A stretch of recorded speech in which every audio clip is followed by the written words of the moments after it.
Hello, Namaste, Konnichiwa, welcome to Sunny Sensei. In this lesson, we will prove this fundamental equation. vf square equals vi square plus 2 times a delta x. This equation is valid only for constant acceleration, uniformly accelerated motion, UAM.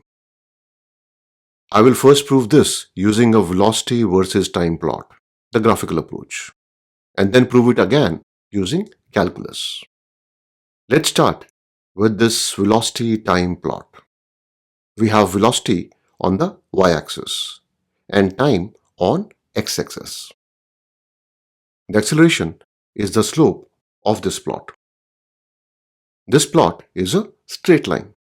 So, the slope or the acceleration is constant. At time ti, the velocity is vi. At tf, the velocity is vf. On this plot, for change in velocity from vi to vf, the displacement delta x is the area under the velocity plot. We can divide this area into two sections. So, delta x is the area of triangle ABE plus the area of rectangle ADCE. Area of triangle is half times base AE times height BE. The area of rectangle is length DC times width EC. AE equals DC, both equal to TF minus TI. EC is VI.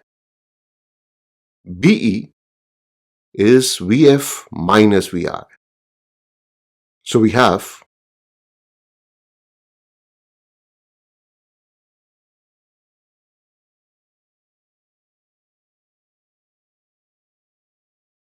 TF minus TI is delta T. So delta X is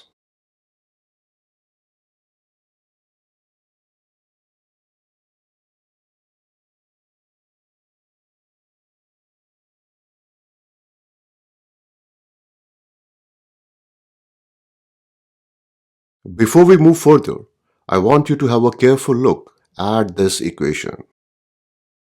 Vf plus Vi over 2 is the average velocity. We write average velocity as V with a bar on the top. This average velocity equals the mean of V initial and V final, or total displacement delta x over total time taken, that is delta t. This is an important result and holds true only when acceleration is constant, uniformly accelerated motion.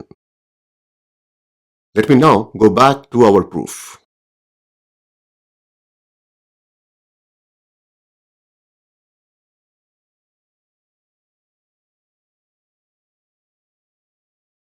We multiply both sides with a, acceleration, and we have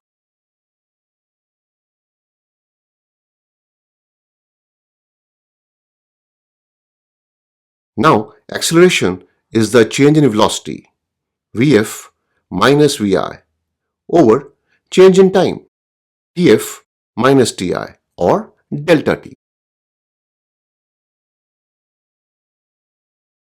Simplifying further,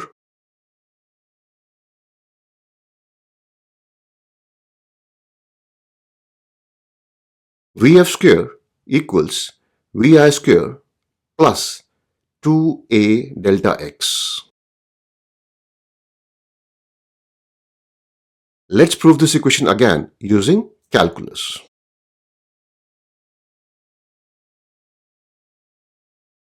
Here is the corresponding position time plot. Actually, we don't need plots for calculus-based proof. But I will spend some time on these plots to ensure that the concepts are clearly understood. Here, position xi corresponds to velocity vi at time ti. Similarly, position xf corresponds to velocity vf at time tf. At time t, position is x and velocity is v. Now let's look at the position time graph. The slope of this graph at any given time gives us the velocity at that instant. So, at time t, velocity v is this slope. In calculus terms, velocity v is dx by dt. Now let's move to the velocity time plot. The slope of this plot gives us the acceleration. At time t, acceleration is this slope. A is dv by dt. Notice that the slope of position time plot is continuously changing.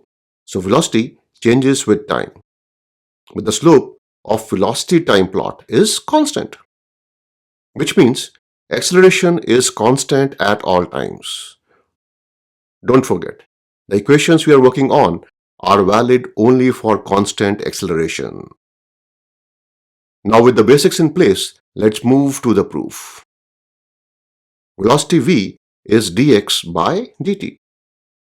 Multiply and divide the right hand side with dv.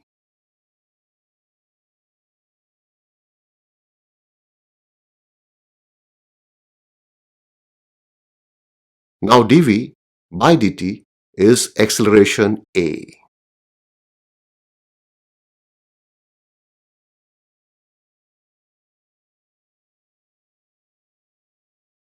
Integrating both sides, left hand side within limits vi and vf,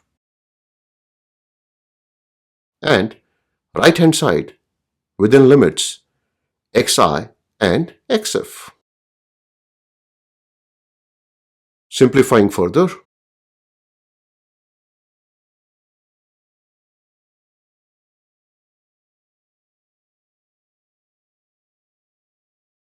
xf minus xi is delta x. So we have vf square equals vi square plus 2a delta x. We are done. Now, to understand this equation further, let's look at a simple problem. A car is moving at 90 kilometers per hour. The driver applies the brakes and the car comes to a stop after covering 50 meters. Find the car's acceleration. As always, please pause the video and give this problem a try. Alright, we have a car moving at 90 kilometers per hour. The initial velocity of the car, V initial, is plus 90 kilometers per hour. We are assuming the direction of motion, left to right, as positive. Brakes are applied and the car comes to a stop. The final velocity, V final, is 0. It takes 50 meters to stop. The displacement, delta x, is plus 50 meters, a positive quantity because the motion is from left to the right. We have to find the car's acceleration. Before we proceed, let me convert the units of VI to meters per second.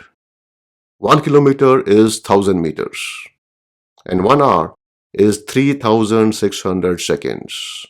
So, 90 kilometers per hour is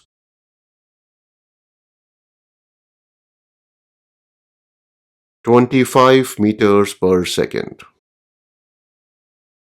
Now, we know the initial velocity, the final velocity, and the displacement. Which equation of motion should we use? This is what we need. vf square equals vi square plus 2a delta x. Plugging in the values, a is minus 625 over 100 or minus 6.25 meters per second square. Remember, we assumed left to right as positive, but the acceleration is acting from right to the left, opposite to the motion. That's why it has to be negative. Before we conclude this lesson, here's a simple challenge for you. How much time did the car take to stop? Try solving it and share your answers in the comments below. If you enjoyed this lesson, don't forget to like, share and subscribe to Sunny Sensei. Thank you and see you again soon.